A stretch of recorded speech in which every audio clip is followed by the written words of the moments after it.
A gathering of the tribe. Once upon a time, a great tribe of people lived in a world far away from ours. Whether far away in space or in time, or even outside of time, we do not know.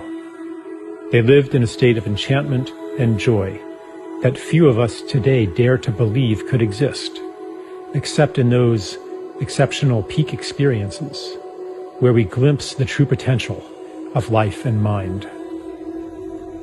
One day, the elders of the tribe called a meeting. They gathered around, and one of them spoke very solemnly. "My friends," she said, "there is a world that needs our help. It is called Earth, and its fate hangs in the balance. Its humans have reached a critical point in their collective birthing, the same point our own planet was at 1 million years ago. And they will be stillborn without our help. Who would like to volunteer for a mission to this time and place and render service to humanity?" "Tell us more about the mission," they asked. "It is no small thing. Our shaman will put you into a deep, deep trance, so complete that you will forget who you are. You will live a human life, and in the beginning, you will completely forget your origins. You will forget even our language and your own true name. You will be separated from the wonder and beauty of our world and from the love that bathes us all. You will miss it deeply, yet you will be unable to name what you are missing.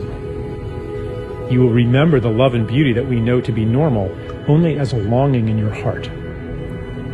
Your memory will take the form of an intuitive knowledge as you plunge into the painfully marred earth that a more beautiful world is possible. As you grow up in that world, your knowledge will be under constant assault. You will be told in a million ways that a world of destruction, violence, drudgery, anxiety, and degradation is normal. You may go through a time when you are completely alone, with no allies to affirm your knowledge of a more beautiful world. You may plunge into a depth of despair that we, in our world of light, cannot imagine. But no matter what, a spark of knowledge will never leave you. A memory of your true origin will be encoded in your DNA. That spark will lie within you, inextinguishable, until one day it is awakened.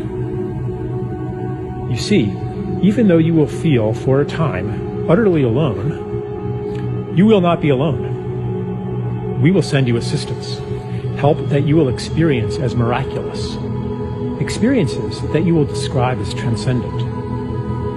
These will fan that spark into a flame. For a few moments or hours or days, you will reawaken to the beauty and the joy that is meant to be. You will see it on Earth. For even though the planet and its people are deeply wounded, there is beauty there still, projected from past and future onto the present as a promise of what is possible and a reminder of what is real. After that glimpse, the flame may die down into an ember again as the routines of normal life there swallow you up. But after each awakening, they will seem less normal, and the story of that world will seem less real. The ember will glow brighter. When enough embers do that, they will all burst into flame together and sustain each other. Because remember, you will not be there alone. As you begin to awaken to your mission, you will meet others of our tribe. You will recognize them by your common purpose, values, and intuitions, and by the similarity of the paths you have walked. As the condition of the planet Earth reaches crisis proportions, your paths will cross more and more. The time of loneliness, the time of thinking you might be crazy, will be over. You will find the people of your tribe all over the Earth and become aware of them through the long-distance communication technologies used on that planet. But the real shift, the real quickening, will happen in face-to-face gatherings in special places. When many of you gather together, you will launch a new stage on your journey, a journey that, I assure you, will end where it begins right now. Then, the mission that lay unconscious within you will flower into consciousness. Your intuitive rebellion against the world presented to you as normal will become an explicit quest to create a more beautiful one. A woman said, "Tell me more about the time of loneliness, that we might prepare for it." The elder said, "In the time of loneliness, you will always be seeking to reassure yourself that you are not crazy. You will do that by telling people all about what is wrong with the world, and you will feel a sense of betrayal when they don't listen to you. You might hunger for stories of wrongness, atrocity, and ecological destruction, all of which confirm the validity of your intuition that a more beautiful world exists. But after you have fully received the help we will send you, and the quickening of your gatherings, you will no longer need to do that, because you will know. Your energy will thereafter turn toward actively creating that more beautiful world."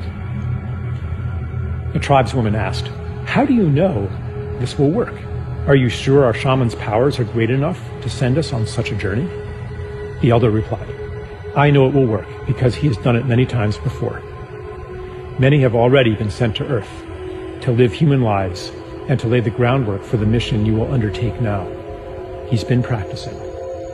The only difference now is that many of you will venture there at once. What is new in the time you will live in is that you will gather in critical mass and will each awaken the other to your mission. The heat you will generate will kindle the same spark that lies in every human being. For in truth, each one is from a tribe like ours. The whole galaxy and beyond is converging on Earth, for never before has a planet journeyed so far into separation and made it back again. Those of you who go will be part of a new step in cosmic evolution." The tribesman asked, "Is there a danger we will become lost in that world and never wake up from the shamanic trance? Is there a danger that the despair, the cynicism, the pain of separation will be so great that it will extinguish the spark of hope, the spark of our true selves and origin, and that we will be separated from our beloved ones forever?" The elder replied, "That is impossible. The more deeply you get lost, the more powerful the help we will send you. You might experience it at the time as a collapse of your personal world, the loss of everything important to you. Later you will recognize the gift within it. We will never abandon you." Another man asked, "Is it possible that our mission will fail and that this planet Earth will perish?" The elder replied, "I will answer your question with a paradox. It is impossible that your mission will fail, yet its success hangs on your own actions. The fate of the world is in your hands. The key to this paradox lies within you, in the feeling you carry that each of your actions, even your personal secret struggles, has cosmic significance. You will know then, as you know now, that everything you do matters." There were no more questions. The volunteers gathered in a circle, and the shaman went to each one. The last thing each was aware of was the shaman blowing smoke in his or her face. They entered a deep trance and dreamed themselves into the world where we find ourselves today.